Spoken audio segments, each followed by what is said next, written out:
Nggak usah bacot, bilangin Paula selingkuh, giliran chatting sayang doang, kangen doang, ya elah, ribet banget. Bukannya si Baim juga bilang kayak gitu ya sama Ola Ramlan, sama NM. Bisa cerita istri durhaka deh, kalau punya laki juga kayak durhaka gitu.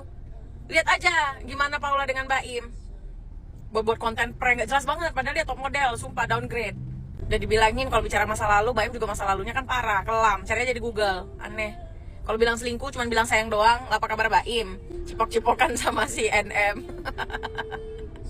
Terus ngendus-ngendus rambut istri orang. Ada aja. Mau ngomong apa lagi gue? Enggak, gue dukung Paula udah. Lu malu kan sama Baim karena lu itu tinggal numpang di rumah Baim, terus lu mau pinjam duit sama Baim 2 miliar. Buat buka bakery kan di Tanjung Pinang. Baimnya nggak ngasih, makanya dia deketin Paula. Memang si Baim ini ya, memang dia karena dia sibuk kerja gitu kan. Jadi dia memang meminta Niko ini temenin Paula kemana-mana gitu. Jadi curhat. Nah jadi Niko ini mungkin karena dia nggak dikasih Baim pinjam duit 2 miliar tadi buat buka bakery Tanjung Pinang, akhirnya dia porotin lah Paula dengan ya ular-ularnya dia lah. Nanti ada itu di Niko ini harus datang karena nama dia itu ada tercatut di ini loh. Kamu mau ngejar aku loh. Kamu di sini berusaha untuk nurut sama aku dan baik sama aku. Iya. Setelah itu di belakang aku, misalkan kamu makan, aku sering kamu di kamar mandi, aku sering agak bertanya, aku tuh nggak bodoh sayang. Kamar mandi berapa 2 jam, ngapain? Kecuali chatting. Gak bodoh aku. Terus aku pernah nanya sama kamu. Hah? Kamu aja sekarang diam. Karena tahu semuanya aku. Aku tahu semuanya. Tapi kenyataannya. Tunggu dulu. Biar aku ngomong dulu. Kenyataannya kamu manipulasi semuanya. Dan aku gak ngerti buat apa. Kamu tinggal minta. Aku gak pernah bilang enggak kamu minta satu kali pun. Kalau aku tegas, itu berarti ada kebaikan di situ. Jangan menggampangkan uang. Sesimpel itu. Tapi kamu pertama dari hari pertama sampai berapa tahun yang lalu, kamu dikasih 80 juta per bulan. Men, 85 juta plus keluarga kamu 100 juta per bulan. Kurang apa? Sayang. Kamu ngomongin orang, kamu suami kamu. Iya sayang, makanya aku sadar. Pas aku umroh itu, aku berdoa, anak aku udah, kamu lihat sendiri chattingannya udah nggak ada sejak aku umroh. Dengerin aku. Aku di situ aku sadar sayang. Dengerin aku. Aku bener-bener. Dengerin aku dulu. Aku kan WhatsApp aku nih, umroh doa. Salah satunya adalah mudah-mudahan ini kamu dapat rezeki yang halal, bener ya? Isi DM-nya apa? Isi DM-nya apa? Aku baca.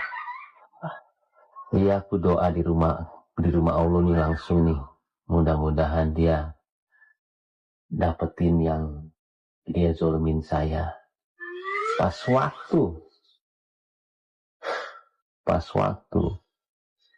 Nah, rubuh kantor yang itu tuh, gimana? Di BSD. Jawab doa gue. Kamu kira aku gak tahu Paula Verhoeven? Aku gak bahas tuh. Males berantem. Aku anggap itu angin. Tapi itu sakit banget aku sebagai suami. Aku sakit banget. Dia doain supaya ini terjadi. Terus istri macam apa? Ini tuh hubungan kita. Enggak, habis itu kau bilang, makanya gue gak izin kalau ke umroh. Hah? Gak izin apa? Ada, udah semuanya ada.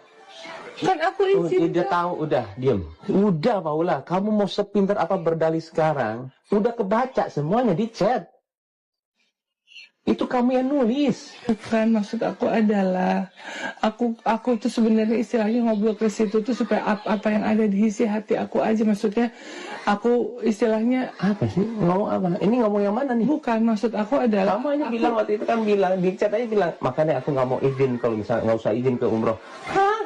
Pansan gue dadakan banget ya dengar dia mau umroh. Iya, aku salah. Mau bohong apa aku yang perasaan aku? Mau nggak bilang nggak sayang sama kamu? Udah. Mau bilang aku nggak cinta sama kamu? Mau bilang enggak, udah nggak usah, enggak, aku nggak perlu yang kayak gini-gini. Enggak, aku bilang aku nggak perlu kayak gini-gini. Nggak usah cium kaki, nggak mau. Gak mau, aku mau kamu sadar aja. Mau ama aku mau enggak, kamu punya sifat jelek banget. Akhirnya Mbak Im Wong dan Paula resmi berpisah setelah sidang perceraian, guys. Namun soal orang ketiga di rumah tangga Mbak Im dan Paula, salah satu poin yang kini mencuat dalam kasus perceraian mereka adalah munculnya isu orang ketiga, yakni seorang pria yang disebut sempat menginap di kediaman mereka. Hingga Paula baru-baru ini mengatakan lewat pengacaranya jika isu perselingkuhan tersebut adalah fitnah. Benarkah demikian? Tonton video berikutnya dan stay terus di channel RRF TV dan simak fakta-fakta berikut ini. Si AA udah kesenangan dikira itu Baby Z, ternyata bukan.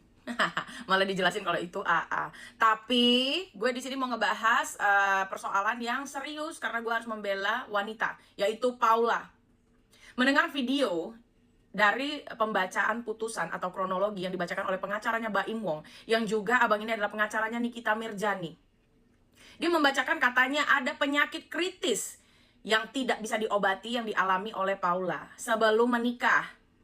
Jadi ini gak konsisten. Awalnya gembar-gembor karena perselingkuhan. Lalu udah sampai ke tahap ini dimasukkan karena penyakit. Kalau lu dari awal udah tahu misalnya pasangan lu ini cek kesehatannya tidak lolos standar lu, kenapa lu lanjutkan? Dan kenapa sekarang lu bongkar? Lalu lu bilang ke orang bahwasannya lu telah medical check up sehingga lu tidak tertular dan lu tidak sakit. Kenapa? Mau memperbaiki diri, mau menaikkan mutu, menjatuhkan orang lain. Kan hal-hal seperti itu tidak dibahas di publik ya. Apalagi oleh abang pengacaranya. Yang membela klien sih wajar, tapi kok ini melihat circle, melihat siapa yang menyerang Paula, kok kayak gue jadi curiga. Ada apa? Mau apa kalian? Masa kalian mengeroyok wanita yang tidak berdaya? Apa Mbak Im gak kasihan sama anaknya kalau dia mengumbar-ngumbar begitu? Bagaimanapun kan itu ibu dari anaknya. Jangan sampai kejadian kayak King Fast ya. Anaknya sendiri yang menyatakan bahwa dia psikisnya itu kena karena ulah dari bapaknya. Pemeriksaan kesehatan termohon sebelum menikah dinyatakan mempunyai penyakit. Ya, saya hanya bisa menyampaikan itu sesuai dengan fakta-fakta persidangan dan kesimpulan dari pertimbangan majelis hakim bahwa itu terkait dengan kesehatan jasmani. Jadi Anda bisa memberikan clue sendiri tegas terkait dengan kesehatan jasmani. Halo para tukang gosip di medsos. Kalau benar seorang istri mengidap penyakit HIV, tentu harus dicek dulu, dicek ulang apakah suaminya juga mengidap HIV. Karena sebagai suami istri tentu sering campur baik kontak fisik maupun kontak lain-lain. Jadi sekali lagi, jangan hanya menggosipkan tentang si orang istri yang kena HIV. Justru sangat penting segera diperiksa. Suami juga harus segera diperiksa apakah benar dia mengidap HIV. Jangan-jangan dari siapa itu duluan? Apakah dari istri atau dari suami? Kita nggak tahu. Tapi yang pasti, karena suami istri satu rumah dan mungkin juga ada kontak fisik maupun kontak di ranjang maupun di mana-mana atau hubungan intim. Kalau istri kena HIV, kemungkinan besar suami juga akan kena, kemungkinan besar. Jadi ada baiknya si suami segera mengecek kesehatannya ke dokter, cek ke lab untuk tidak membahayakan orang. Hotman Paris. Paula Verhoeven dituduh selingkuh. Kemarin siapa nih yang udah pada dukung? Jadi Kak Paula dan Mbak Im itu udah resmi bercerai guys. Tapi ada omongan katanya ada orang ketiga. Dan omongannya ini ditetapkan secara resmi ya guys, bukan hanya isu belaka. Udah banyak banget netizen yang langsung kecewa, padahal dulu tim Paula, ternyata Paula selingkuh. Tapi kalian tahu apa? Ternyata baru-baru ini Kak Paula membuat laporan bahwasannya tuduhan tersebut adalah fitnah. Selama Kak Paula berumah tangga, tidak ada yang namanya perselingkuhan. Jadi, Kak Paula ada membuat laporan pelanggaran kode etik dan pedoman perilaku hakim yang berada di Pengadilan Agama Jaksel. Kak Paula mengaku bahwasannya selama ini beliau telah menjaga mental kedua anaknya dan suatu hari anak-anaknya ini akan tumbuh dewasa, pasti akan shock dan juga akan merasa terbebani melihat berita yang beredar. Jadi kalau kalian gimana guys? Apakah masih tim Paula atau sudah berubah? Kalau gue pribadi melihat tindak berani yang dilakukan Kak Paula, kayaknya kita masih bisa lihat deh ke depannya bagaimana hasil keputusan. Semangat untuk Kak Paula, aku yakin orang baik, orang benar suatu hari nanti pasti akan menang, pasti akan mendapatkan kebahagiaannya sendiri. Rekaman Baim dan Paula yang terbaru. Kalian udah dengar? Ternyata selama ini Paula Verhoeven canggih.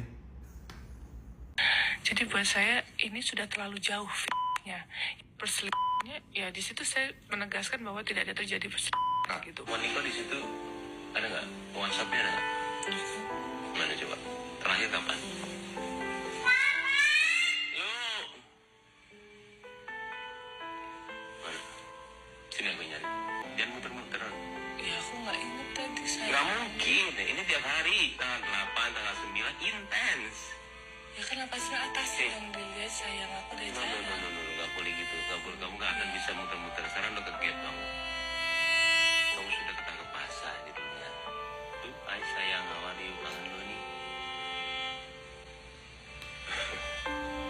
Dari siang Bobo mimpiin lu, jadi kangen deh sama lu.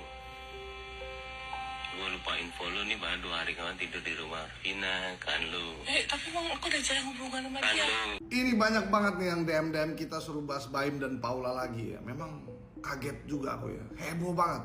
Ya rekaman percakapan antara Baim dan Paula kayaknya masih jadi sepasang suami istri pada saat itu. Terus di dalam rekaman itu isinya spesifik mengenai si Paula sepertinya kegap sama Baim ya, mengenai adanya chat si Paula dengan orang ketiga sepertinya ya, dengan inisial NS. Tapi yang nyebarin percakapan rekaman ini siapa ya? Kok semua ada di medsos gitu? Yang aku lebih heran lagi, kenapa pihak NS ya, yang katanya sudah ada istrinya juga NS ini, kenapa nggak muncul ya di media terus ya bantah kalau memang tidak ada hubungan antara NS dengan si Paula gitu loh. Kalau nggak muncul ya kami masyarakat jadi ragu ya dengan kebenaran apa yang dibilang Paula di podcast di podcast Deddy Corbuzier lah, di Dendi Sumargo, di mana-mana. Ya kita masyarakat jadi berpikir ada kemungkinan benar juga nih kan putusan hakim Pengadilan Agama Jakarta Selatan kemarin yang bilang bahwa Paula Verhoeven adalah istri yang durha to the K, karena kan mengacu pada rekaman tersebut ya kan. Jadi repot nih kawan-kawan, jadi makin bingung gitu nih ya kan. Coba dong tulis di kolom komentar menurut kalian lebih percaya mana, Baim Wong atau Paula? Ya kalau aku lebih percaya